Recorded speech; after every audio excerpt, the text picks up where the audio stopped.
Najee Harris, has been struggling. That's been for sure. Each of the last 2 games, Najee Harris has not been a top 40 running back, not in the top 40, despite getting 18 and 11 carries and 3 total red zone carries. He's running 12 to 15 routes a game. He's getting some targets, but it's the yardage, the inefficiency. This Pittsburgh offense is mightily struggling, and they are in week 6 going up against Tampa Bay, who is an 8.5-point favorite. Tampa Bay allows their 28th in fantasy points allowed to the running back, negative 5.08 versus the average.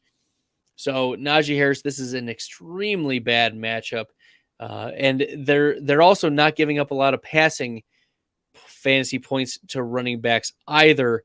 So I am concerned about Najee Harris. The expert consensus, let me pull it up here, has him as in half PPR, the running back 22, and there's no way that he delivers the running back 22.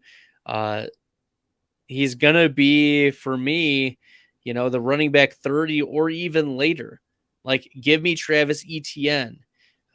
Give me Kareem Hunt.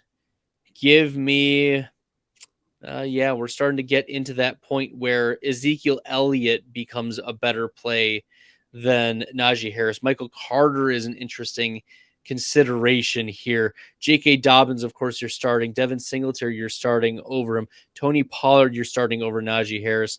This is a bad matchup. He hasn't shown efficiency. And even with the change in quarterback, if anything, the change in quarterback is going to be worse for Najee Harris, because instead of comfortably dumping it off, Kenny Pickett, as we've seen, is willing to just duck and cover, right? He's willing to tuck it down, run the ball, and that pulls rushes and pulls targets away from Najee Harris. So I am concerned this game could get out of hand as well, and the Pittsburgh Steelers may utilize Jaylen Warren more significantly in a third down role. Mike Tomlin has said that he's willing to give more playing time to Jaylen Warren. So there are red flags for me. Najee Harris is not even a top 25 back this week.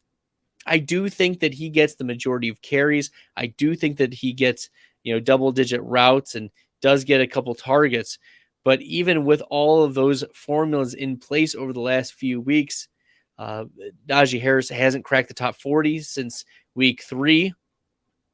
And the highest Najee Harris has been is running back 12 against New England, where he had 89 total yards. He did get 5 receptions and 15 carries. The thing is that Najee Harris has the tendency to fall into the end zone, which is why I don't want to completely write him off and put him into the 40s.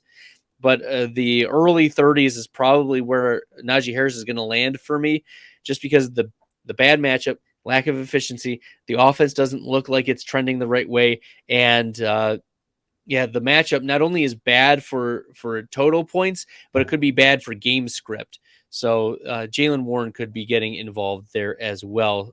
Not optimistic about Najee Harris. I think the bad trend continues.